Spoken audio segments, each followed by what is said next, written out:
Papa Sek, and I'm the Chief of the Research and Data Section at UN Women. I'm also wearing another hat today as a member of the steering committee of the Collaborative on Citizen Data. The collaborative was established last year to foster partnerships, build capacity, and promote the responsible use of citizen-generated data for inclusive and sustainable development. UN Women was the inaugural chair of the collaborative together with the UN Statistics Division. And we're really happy to organize this session today. Colleagues, in the digital era, the participation of citizens in data-driven processes is essential for fostering inclusive, equitable digital environments that can serve the diverse needs of all community members. Since Sunday, day 0 of this forum, we've heard repeatedly the reasons why the data that feeds AI algorithms, for example, needs to be representative, but also needs to be scrutinized. And this absolutely necessitates citizens' inclusion and engagement. The newly adopted Global Digital Compact considers inclusivity as a cornerstone for a fair and equitable digital future. Meaningfully engaging all citizens in the data production and use is important to ensure that digital systems and policies reflect their unique experiences and priorities. And this paves the way, of course, for a more inclusive digital transformation. And if we put that another way, there will be no transformation without inclusion and diversity. And this panel today really reflects that. So we have distinguished speakers from civil society, Human Rights Institute, National Statistical Office, and the private sector, who will share with us their experiences today on the ways citizen data, the citizen data movement, can really help foster inclusion and human rights in public services and policies in the digital age. So the session will also explore how the recently launched UN Collaborative on Citizen Data and the Copenhagen Framework on Citizen Data could support marginalized individuals and communities in this endeavor. So we have 5 distinguished speakers today. We have Lynn Garaf Rasmussen, who's the Senior Advisor on Human Rights and Tech at the Danish Institute for Human Rights. Joining me in the room is Bonita Namware, who's the Research Director of Policy. And online again, we have Elizabeth Lockwood, who's the representative of the UN at the UN of the stakeholder group of persons with disabilities for sustainable development. We have Dr. Hemraj Regmi, who's the deputy statistician in the Nepal National Statistical Office. And last but not least, Mr. Joseph Hassan, who's at google.org and is AI for social goods at google.org. So let me first start with Lina, let me start with you. We will start with a round of just 2 questions, 1 question for each of the panelists. And what I ask you is, can you really please briefly describe for us your experience on citizen data, human rights and digital transformation? How does this come across in your work? It will be the same question for all of you, and I kindly ask each of you to stick to the time allocated of 2 minutes. So, Lena, let me start with you.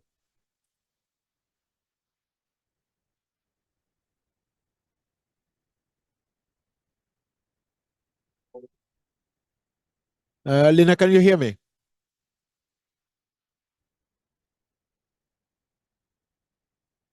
Okay, so while we sort that out, Bonita, I'll go to you then.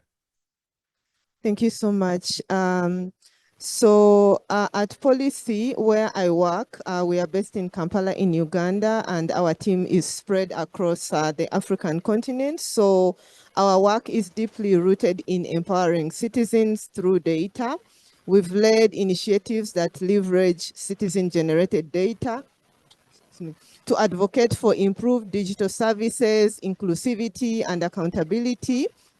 And by integrating data-driven approaches, we've explored the intersection of human rights and digital transformation, ensuring that marginalized voices, especially women and girls, are heard in policy-making processes. So our work mostly focuses on improving digital technology services for women and girls across the African continent. And so a significant focus of our work has been ensuring that digital transformation does not exacerbate inequalities, especially gender inequalities, but rather create opportunities for more inclusive and equitable societies. This therefore includes extensive research that we have done as policy in various African countries on issues like technology-facilitated gender-based violence and the need for safer digital ecosystems, and other research on citizen engagement in data governance processes, as well as application of gender data in data governance. Thank you, Papa. Back to you. Great. Thank you very much, Bonita. Linek, should we start? Should we try again? Or whether you've been able to unmute?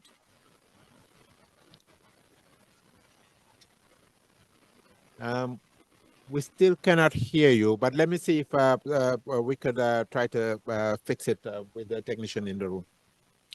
So in the meantime, then let me go to you, Elizabeth.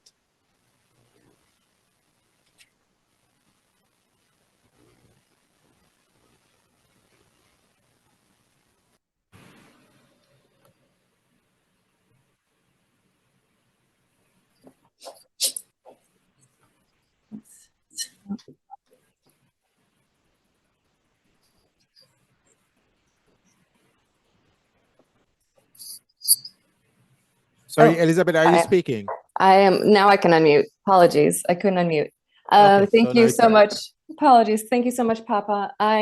Along with Papa, I'm also one of the steering committee members of the Collaborative on Citizen Data. So I'll speak to that, and then I'll speak to my other role.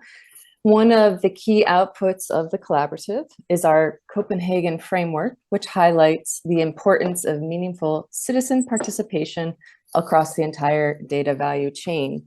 It outlines principles for citizen data and the necessary enabling environment. And a central objective of the framework is to integrate citizens' perspectives into broader discussions with the national data ecosystem, including topics such as digital transformation, artificial intelligence, and data governance. The human rights-based approach of data is also central to the framework, ensuring open, transparent, inclusive, participatory, confidential, ethical, and other approaches.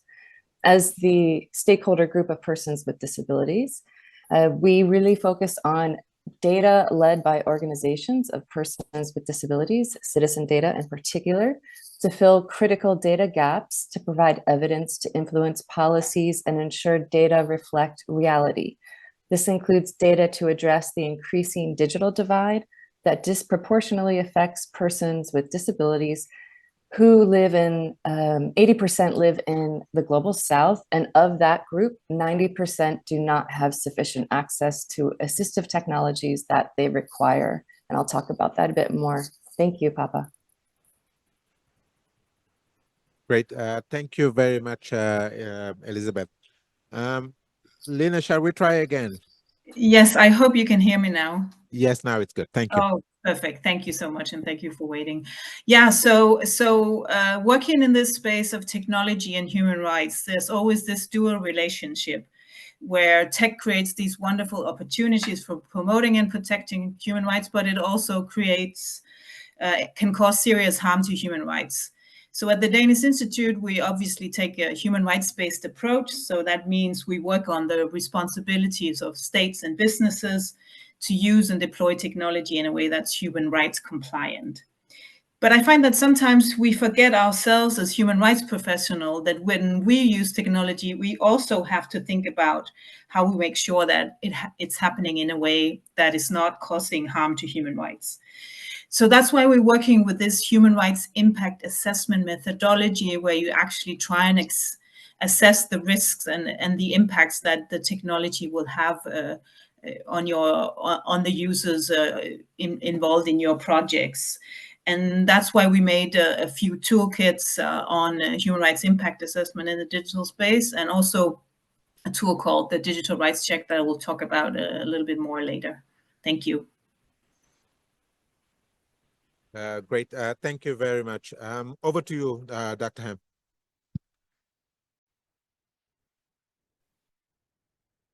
Thank you, Chair. Distinguished delegates, ladies and gentlemen, good evening to everyone. Yes, we all know that these data are required for almost everyone, from individuals to the governments, policy makers to the decision makers, researchers to the business people. We also know that these data don't come automatically. We need to invest a lot in the production of the data. Some data can be produced with a little bit less efforts, like managing administrative data or MIS, management information system. But the data outside the system are quite costly, particularly the censuses or surveys or even the studies. Even the governments like Nepal have not been able to fund sufficiently to produce sufficient amount of the data to monitor national plans, as well as to report for the SDG indicators, which are the international obligations agreed by the governments. So we are looking for the alternative data sources, which may be a little bit cost effective, which may be more reliable, which may be more representative. These non-traditional data sources may be different. Different types. For example, big data may be there, supported by the AI, and then all these computers, and then with high velocities. But the capacity is always limited to manage this big data.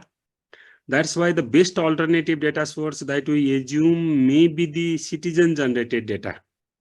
Within these constraints, the citizen-generated data may be the best alternate for the data production.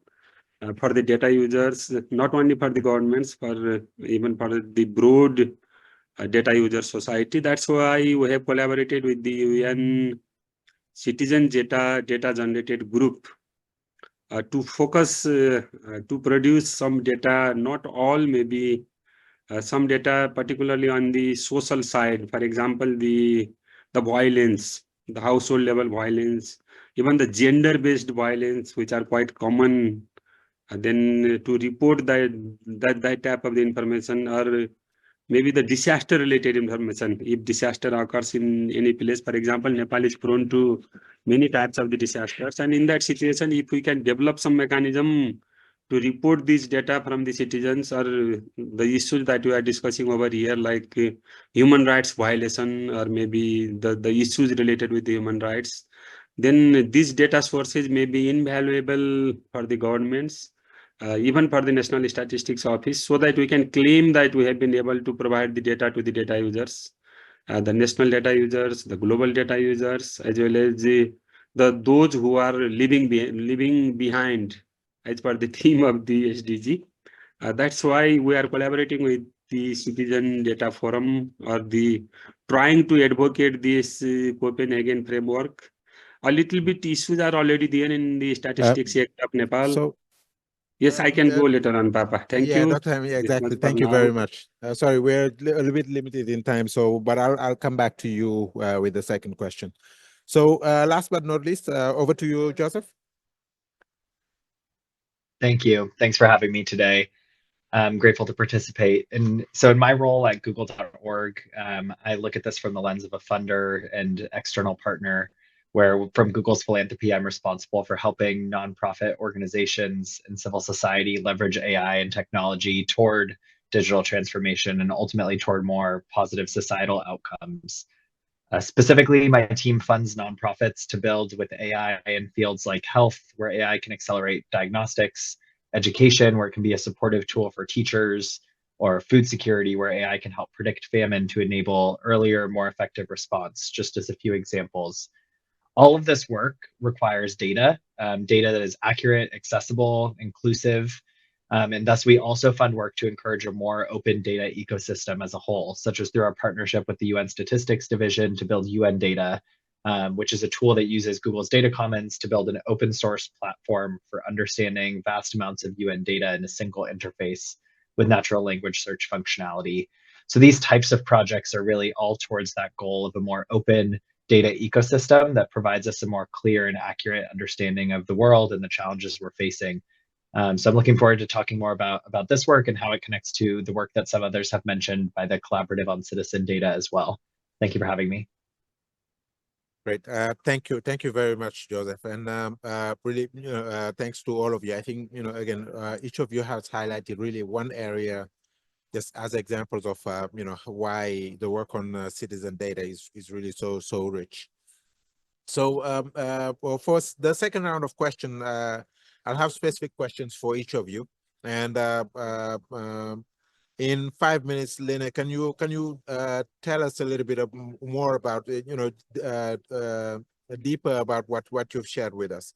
You've touched upon some of the tools that the Danish Human Rights Institution offers to prevent and mitigate human rights risks related to digital projects and solutions. In the citizen data context, can your tools be used to assess whether data collection using mobile apps or the development of platforms to showcase data are in risk of violating human rights? Over to you.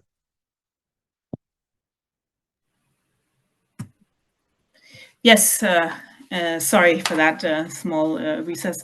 Yeah, definitely, indeed. We do develop these tools. I shared in the chat a link to what we call the digital rights check.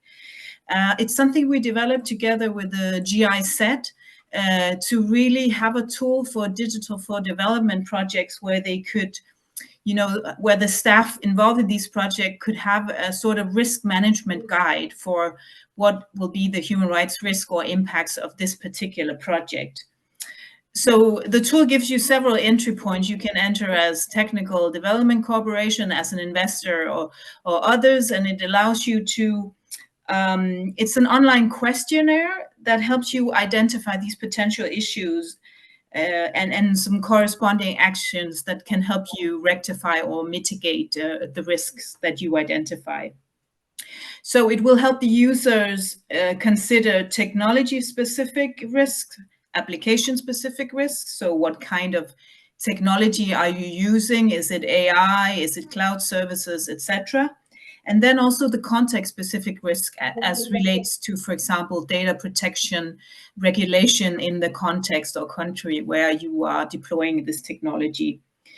It also, as a human rights-based tool, has attention to vulnerable and marginalized groups and makes you consider also accessibility issues. So it really gets you around the whole process of identifying the different risks, and also it makes you consider stakeholder engagement and how you think about transparency and accountability. It also gives you these case studies and further readings that you can link to. And then in the end, you get this final results page with the risk identified and a sort of human rights action plan that you can use to follow up and really react on the risk that you have identified. This is an open source tool that is open to everybody. So if anybody would like to adapt it to their own context, their own projects, that's perfectly feasible. And in the true spirit of privacy by design, the data is also not stored. So it will be deleted as soon as you finish the questionnaire. So I would welcome you to explore it and also give us feedback if there's anything you would like to see in the tool. And I hope it can be useful for many of your projects. Thank you. Great. Thank you very much, and thank you also for sharing the tool. And I've looked at it myself, and it's really, I think, an excellent product. So I encourage you, all of you, to do so. So now over to you, Bonita. You've extensively researched the intersection of women, girls, and technology. Could you please share your insights on why it is essential to involve women and girls in data governance practices? In what way can they be meaningfully involved? Thank you so much, Papa. So involving excuse me, women and girls in data governance is essential because their perspectives, their needs, their experiences are oftentimes overlooked in decision making, and yet they are very important. And so as a policy, our research that we have conducted with women and girls shows, for instance, that they are disproportionately affected by issues like online gender-based violence or technology-facilitated GBV, data privacy breaches, and other kinds of online injustices and discrimination. So we've done research and looked at women in politics, women in the media, women human rights defenders across several countries on the African continent. And so why they need to be involved in these processes is one, involving them helps to identify and address systemic biases, ensuring fairer systems and policies. Including their perspectives also ensures that their unique challenges, such as the ones I've already mentioned, TFGBV, algorithmic discrimination, are not overlooked, but rather prioritized in governance practices, as well as safeguards developed for them. And then involving women and girls also ensures fair representation in the digital age, because as data becomes central to governance and development, excluding women and girls perpetuates their marginalization. Their inclusion, therefore, is vital for achieving gender parity in leadership, in decision-making roles in the digital era, but also to achieve on Sustainable Development Goal 5. And so how do we involve the women and girls in a meaningful way?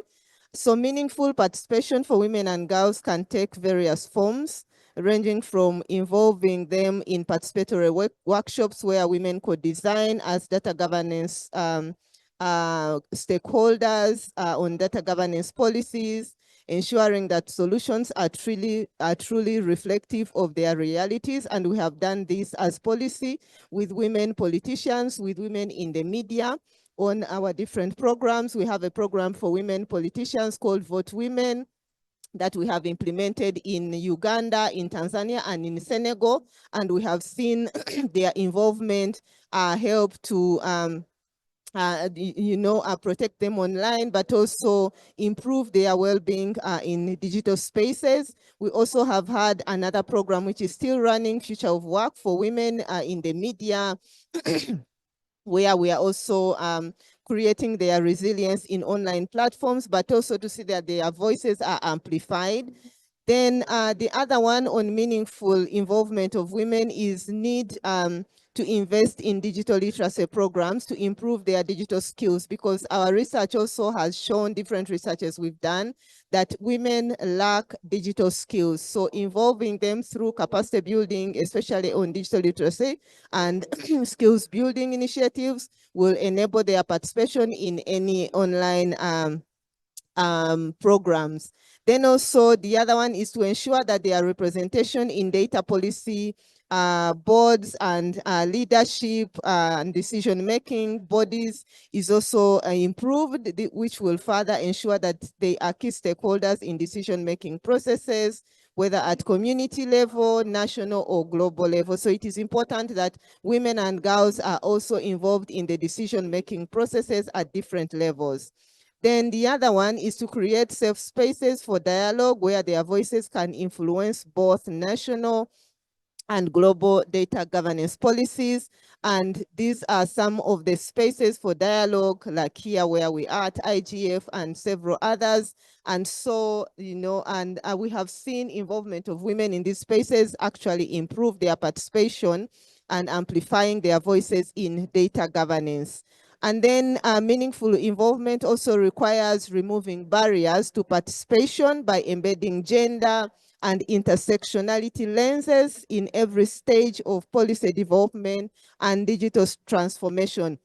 Very important is this point on embedding intersectional lens at every stage of data governance process so that no one is left behind. Then lastly, it is also important to foster collaboration and accountability in the tech ecosystem to prioritize the needs and rights of women and girls.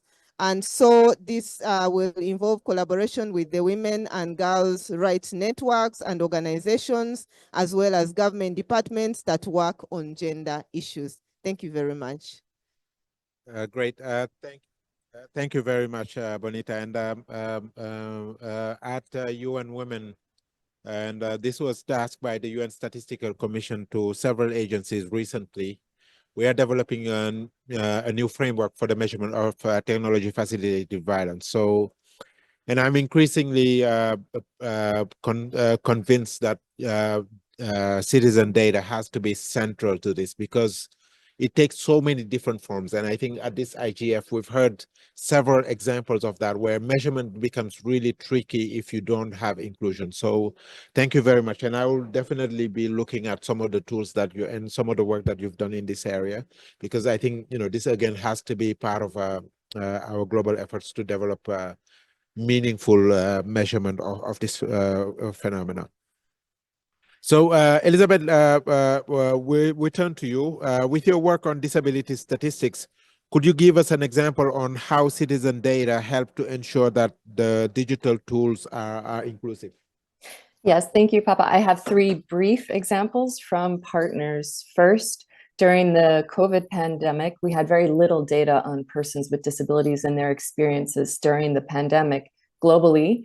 So as a result, NGOs, organizations of persons with disabilities, gathered data themselves using citizen data to understand the barriers and solutions for persons with disabilities. And the findings that the stakeholder group of persons with disabilities collected indicated that persons with disabilities face barriers in accessing digital technology in many vital areas, and this was critical for their survival in many cases, actually.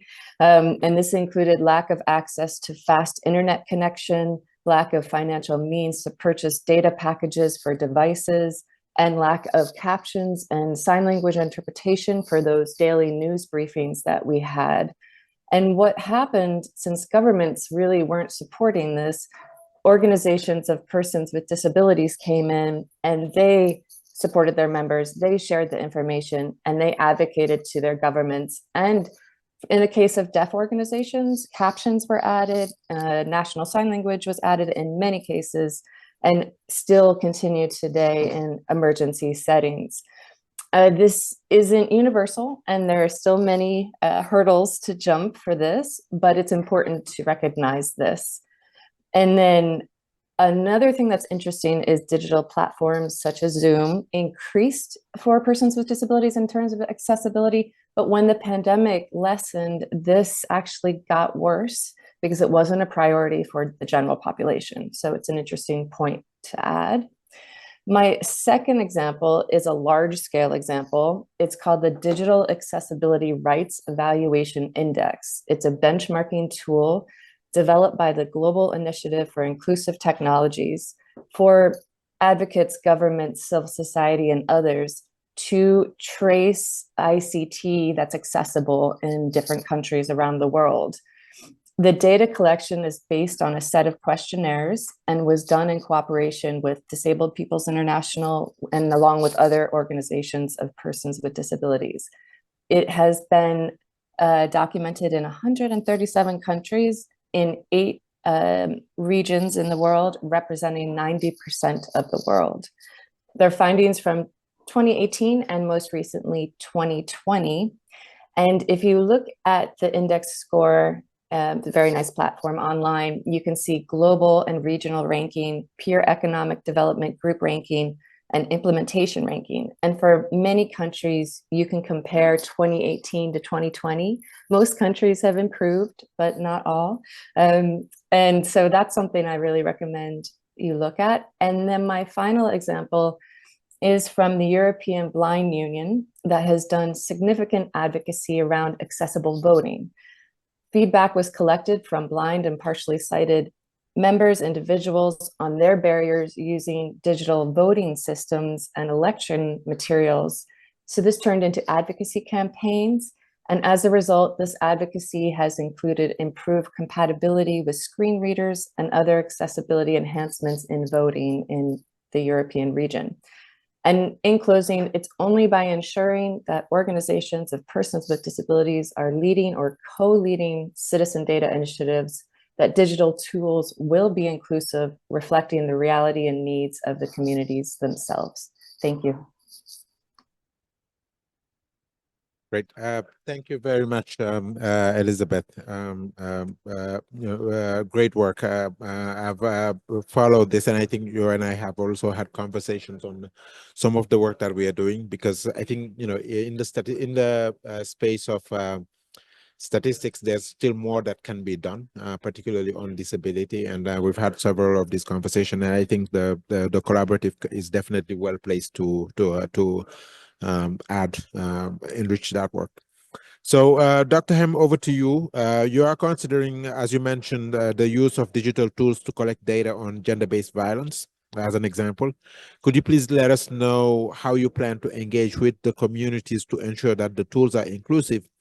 But also, I would add, in this space, obviously, there are lots of ethical concerns when it comes to collection of data on gender-based violence, and how do you aim to address those concerns? Thank you, Papa, once again. The statistical system in most of the countries has been governed by the fundamental principle of official statistics since last many years. The Statistics Act, rules and regulations, they are particularly based on those principles, which were promulgated by the UN last 20-30 years ago. Now the situation is getting changed, and then we need to change our statistical system to include other dimensions, particularly the citizen generated data, for example. Luckily, in Nepal, we promulgated a new Statistics Act in 2022, almost 2 years ago, and then there are few provisions where we can use such type of the data as an alternative data source, though it's not yet streamlined, but it can be an alternative what we are producing right now by different censuses, surveys, and studies.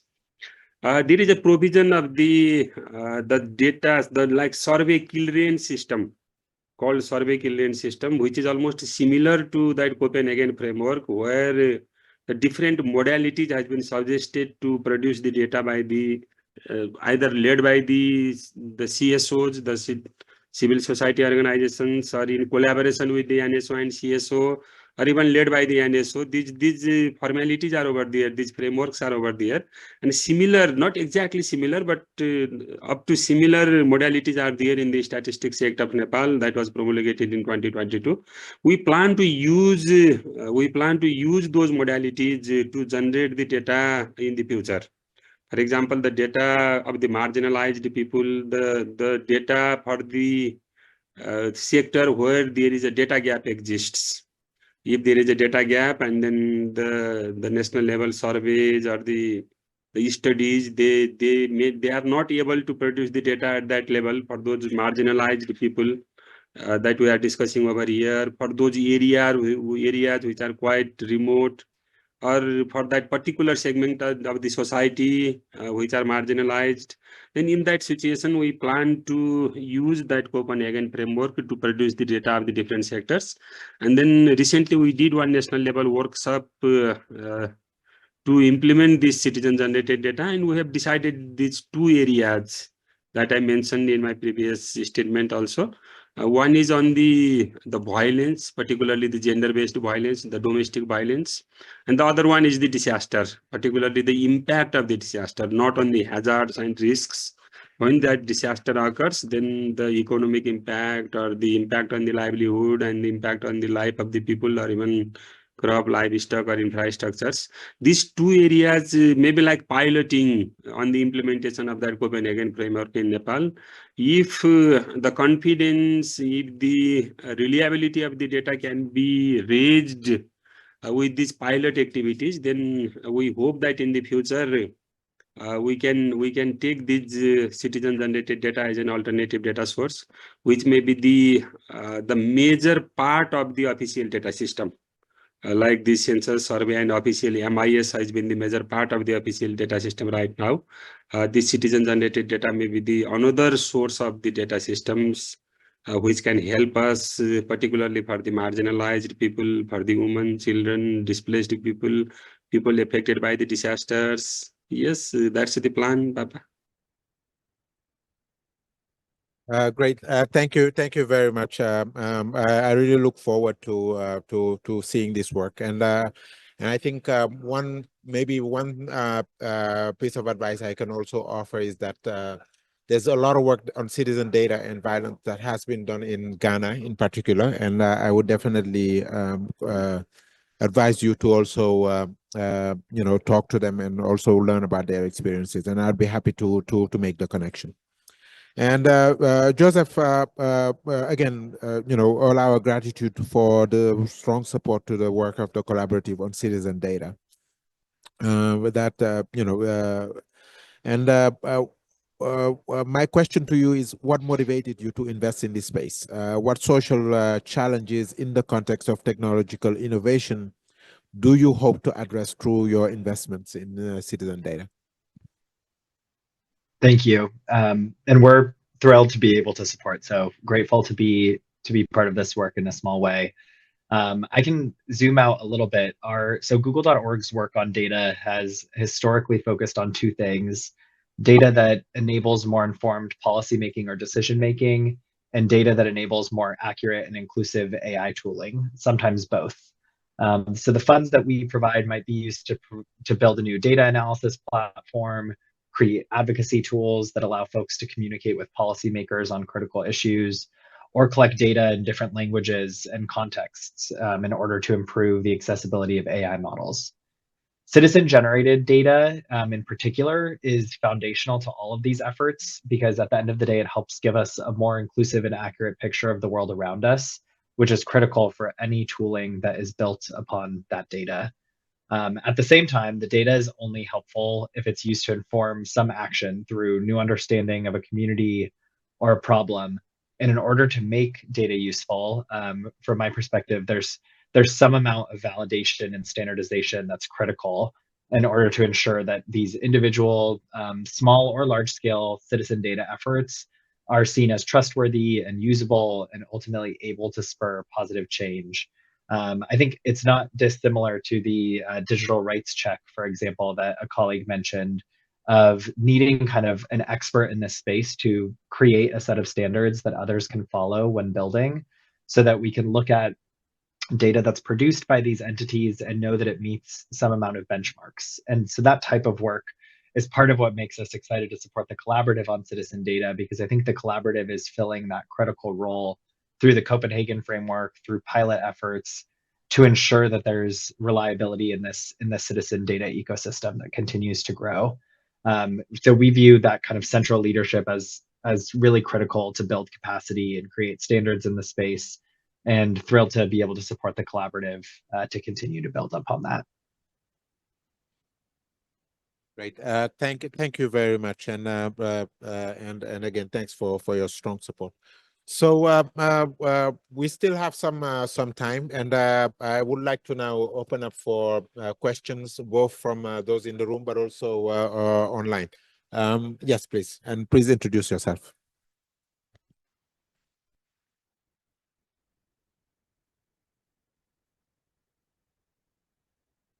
Hello, everyone. I'm Dina. I'm from Brazil.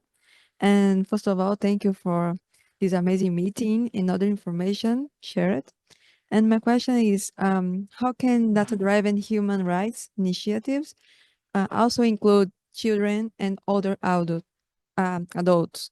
Because it was mentioned about women and people with disabilities, but I would like to also know about these initiatives, and would be amazing if you can also mention inspired examples regarding these communities. Thank you. Thank you. Yes, please.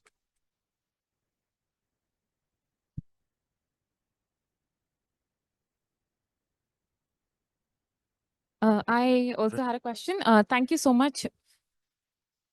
Thank you so much for that discussion. That was actually really helpful. So I had a slightly different question. When you build what we're essentially talking about, having like really high quality, good value data sets that you can use for better policy making and you can use for citizens' good, there's also a lot of, I think, harm you can do with these kind of data sets. Because when you have these data sets and you're essentially maybe sharing them with the aim of doing public good, uh, if you're sharing them widely, or actually if it's anywhere out that's accessible, there's nothing to stop maybe a company or any other actor from using this data to exploit, say, certain kinds of societal problems or any sort of a divide to make things worse. You already have political consultancies that do this when it comes to elections. So sharing public data, yes, it could lead to public good, but there's also, I think, potential for public harm, especially now with so many AI systems being deployed. So how would you prevent against that? Like, how would you ensure that all of this data collection is only being used for good? Thank you. Harry, do we have any questions online? Not at this moment. Great, thanks. Does any of you want to take do any of you want to take the questions that were asked? I can go on. Yes, please, Bonita, go ahead. Yeah, I can go on the children one. So I know that one is, that is why I talked about using the intersectional lens in citizens, gathering citizens data, because when you do things using the intersectional lens, then you're able to see who has been left out, who has been included, even the different categories, because if you're focusing on children, they also have different categories, you know, and the same applies to women and girls and also the adults that you talked about.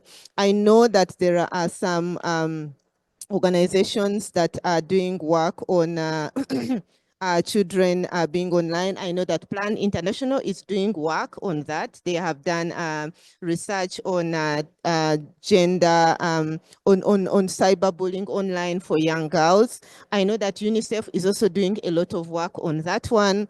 I know that also Child Fund, the different offices of Child Fund globally, they are also doing work around children's rights online. Yes, thank you. Great, thank you. Anyone else for the second question on the harm? I can go ahead. This is Elizabeth. Yes, please go ahead, Elizabeth. Thank you. Just briefly, in the Copenhagen framework, we do have principles that guard human rights. So it is the central core theme of the framework. So this can be something that can be used to apply to address the very good question that was asked in the audience. And I also think that it's important that data need to be confidential and protected, but also in other cases be open and accessible. So I think we also need that balance, and it's really important to look at that balance and monitoring and retain that balance. Thank you. Thank you. And Dina, just to add to your question, as part of the collaborative, we have various organizations working on different issues. So obviously, gender, women and girls is an important dimension of it, but it's not the only one. There are other organizations that are working on various different dimensions, and I think that's really what makes also the collaborative really rich. Papa, if I may, I would just yes, please add, go ahead, Joseph. Just one point to the second question. I think there's some organizations doing really interesting work in ensuring that data collection efforts are equitable and fair. I think in particular areas that I've seen, such as, for example, Indigenous language, these are areas where Indigenous communities can benefit from leveraging AI tools, but they're often not available in native languages.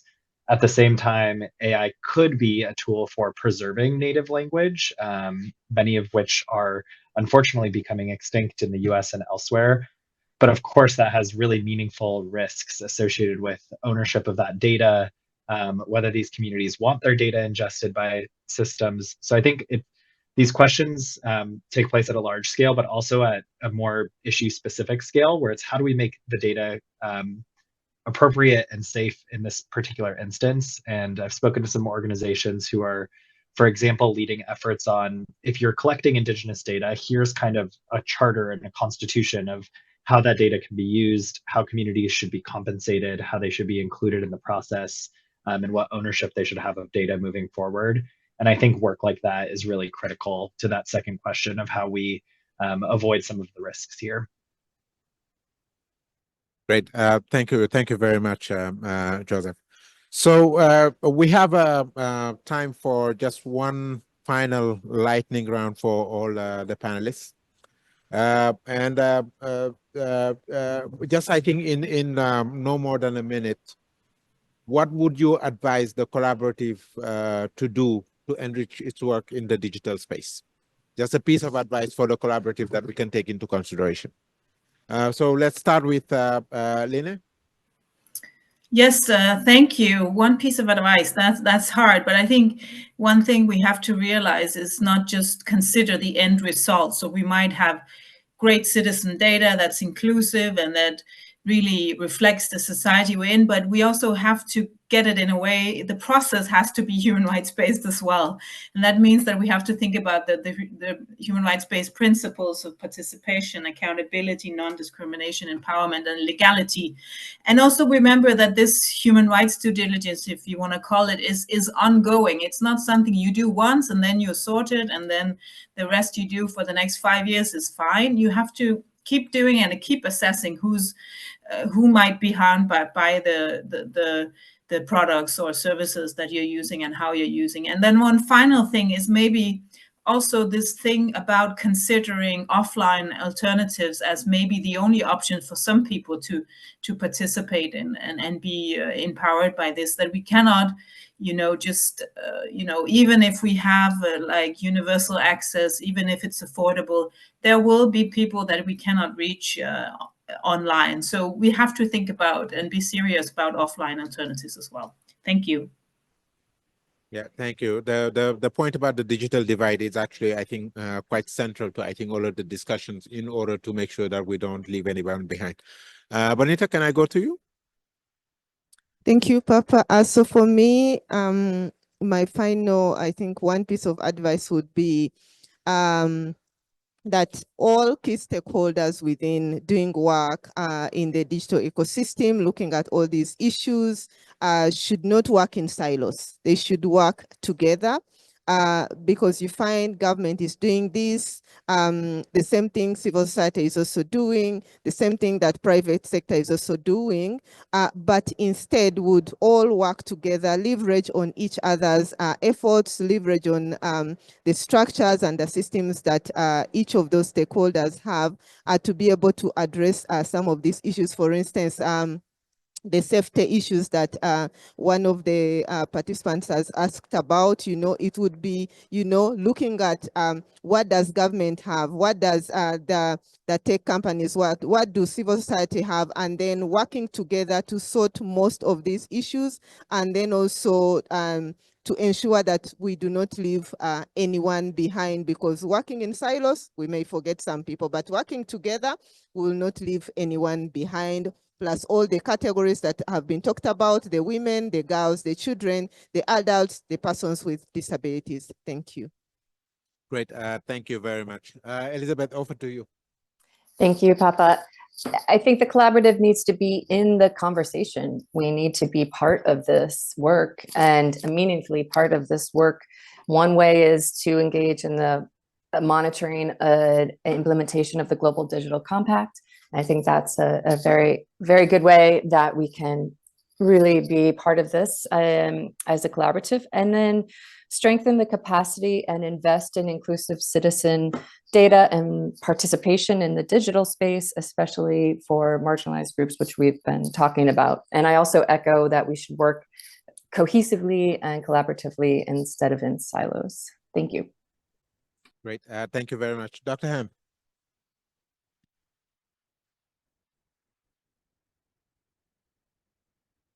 Thank you, Papa. Yes, according to my understanding, the citizen data are not going to replace the existing official data quite immediately, but in the future we can think about it.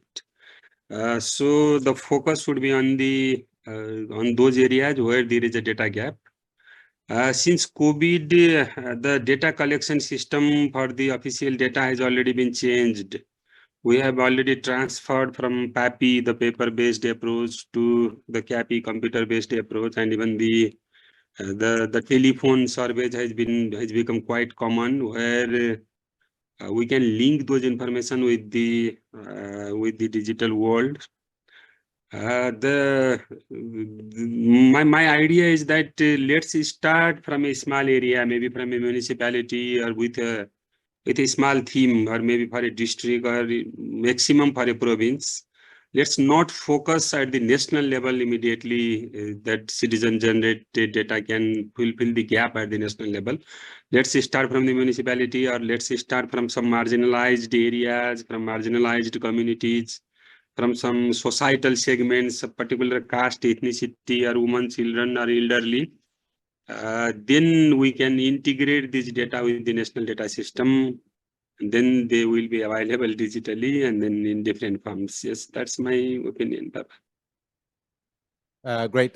Thank you very much, Dr. Ham. Joseph, over to you. Thank you.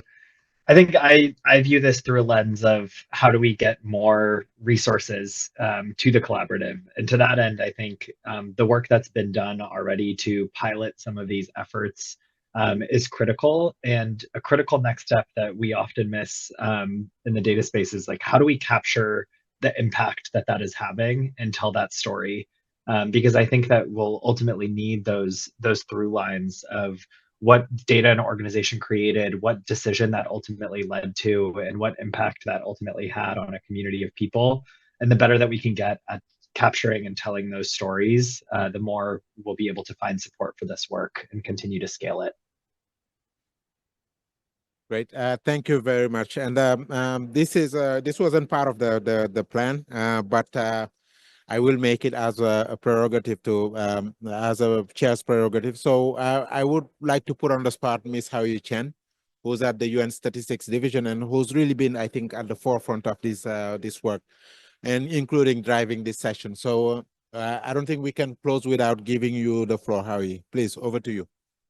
Thank you, Papa, for putting me on the spot. No, it's really great session. Thank you so much, first of all, Papa, for being such a great moderator, and to all the speakers. And great to see you over there, Bonita, and all the speakers. And without all the help from you, that it would not be possible. Thanks to Francesca and her team to make it happen, the interpretations. And of course, the collaborative is a collaborative. We all work together. So really grateful for all the great work that we've done together. And thank you, Papa, for co-leading the collaborative with us. And we look forward to continue the conversation. Great. Thank you very much, Hao-Yi. And really, again, thanks to all of you for a rich conversation. There are many takeaways, and obviously I won't summarize, but I think, for me, just some of the key points that came up really are around meaningful citizen participation in the data value chain, and ensuring that digital systems and policies address the diverse needs of marginalized and underrepresented communities. We also need to foster inclusivity and equity in the digital era.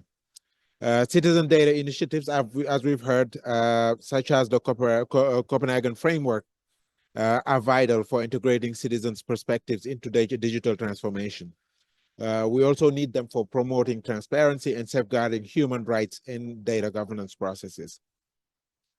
We've heard, really, I think, how, and seen also how partnerships between civil society, national statistical offices, human rights institutes, and institutions, academia, and the private sector can really help to identify amplify the effectiveness of citizen data in creating innovative policy and policy solutions. And here, again, I think given the richness of the work in this area, I think, the sky is really the limit. In terms of action points, three of them I noted. One is promoting and encouraging the adoption and implementation of the Copenhagen Framework on Citizen Data to ensure meaningful citizen participation and integration of marginalized communities in data governance. We need to develop and promote tools such as those that were highlighted here today, and include really relevant stakeholders to ensure both compliance with ethical and human rights standards, but also data standards as well. We need to strengthen capacity and increase investments in inclusive citizen participation in digital spaces. And again, this needs to be, we need to ensure that marginalized communities and population groups are also included. So with that, we'll close here, and thank you very much to all of you for a great session.